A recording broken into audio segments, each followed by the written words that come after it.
Hi, and welcome to this 3KQ tutorial in how to use breakout rooms in Microsoft Teams.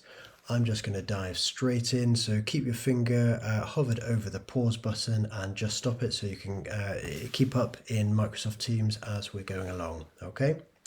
So imagine we've got this meeting running, we've got Bob and Bill, they've been kind enough to come and join us for this demo, and you get to the point in the meeting where you want to divide all of your participants, hopefully you'd have more than two, into breakout rooms. So if you're the Microsoft Teams meeting organizer, in lay language that means the person that created the meeting link, then you will have this breakout rooms button, okay? Nobody else will, just you. So if you're lead facilitating, you've got to make sure whoever creates the meeting link for the meeting is also the person that knows how to use this breakout rooms button. So you just click the breakout rooms button. It asks you how many rooms you want to create. 2 is the default, but it goes up to 50. Okay, let's leave it on 2. Automatically assign participants. This is the default. We would always recommend manually, because if you even want just one person to definitely end up in one group, you've got to actually assign everyone manually. Then create the rooms. Just take 2 or 3 seconds. Then, so assigning people manually, just find the person, click to the left, scroll along to the room column, little arrow appears. Let's put Bill in room 1. Let's put Bob in room 2, and then that's not the end, okay? You've got to click this assign button down here, otherwise you're losing your work. And you'll see here, if you look at room 1, you've got Bill in there and you've got Bob in there.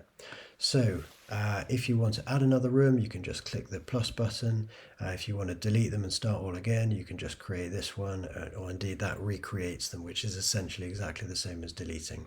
So if you want to open the rooms, you just click open. Keep an eye on how long it takes though. It's at least 10 if not 15 seconds. It does take quite a long time, so just be ready for that when you brief your participants. Fill a little bit so it's, they are reassured and they're not worried, and also so that it feels professional and slick. Right, people just leaving now. These rooms are opening. Everyone's gone. Bill and Bob are in their rooms, and you can see that because it says in meeting. So the meetings are running, but you know what it's like, lead facilitating, you're stuck in the main room, but you want to know that Bill and his colleagues are actually doing what they should be doing. So you click on these 3 buttons, 3 dots, you can join the room. Click join room, 2 or 3 seconds later you will appear. Here we go, we're in with Bill. You can check he's all right and they know what they're doing. Say goodbye to him, then you can return to the main meeting. Okay, straight back in. Then you can go to room 2, join the room, meet up with Bob, check they're still on track, and then I click return last time. If you click leave by mistake, don't worry, you leave the room, but you don't until you click resume. You're still on hold, okay? So you've got to click resume to get back into the main meeting.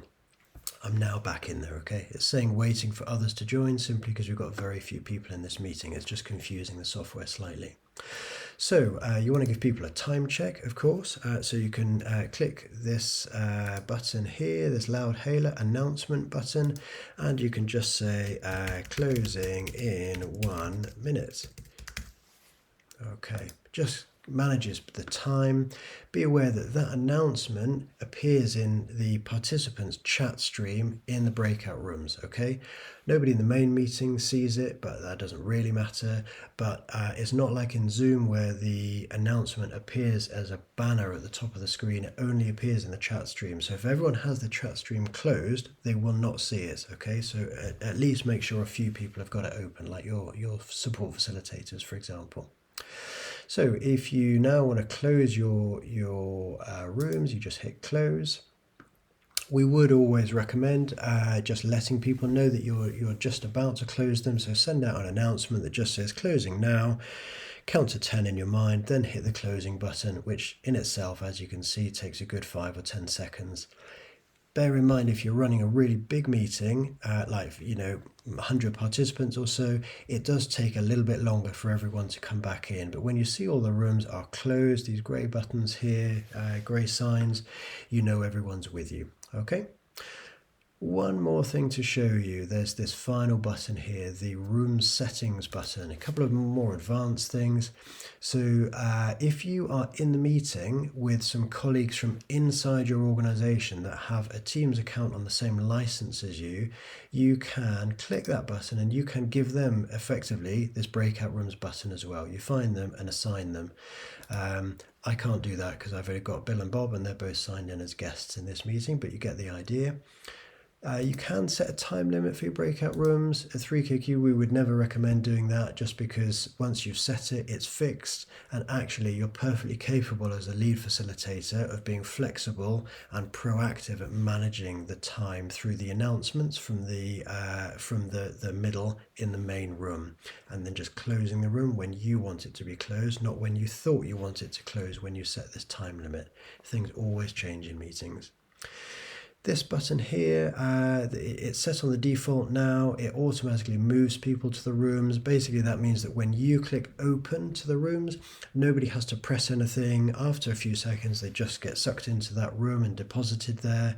If you toggle it off, a dialog, when you click the open rooms button, a dialog box pops up for all your participants with a join button, and they stay exactly where they are until everybody clicks the join button, which is fine for some people, but many people miss it, and they see it and they're not, they're too nervous or unconfident to know when to press it. So it's just unnecessary. Leave it as automatically move people to rooms. And this one, let people return to the main meeting. So Teams has it toggled off like this as default. We would always recommend toggle it on because you don't want a participant stuck in a room that for whatever reason they don't want to be in. That just makes no sense. It's just going to get them cross. Maybe you've assigned them to the wrong room. Maybe they've turned up and seen that, a close colleague who's already representing their organization's views. They want to get out of there, get back to the main room, ask you to reassign them, and then you can punt them into a different room. Okay, so we would recommend these last two being purple, which means turned on. Okay, and I think that is all I wanted to show you. Okay, so what I would say is test it, trial it, and of course, good luck with it.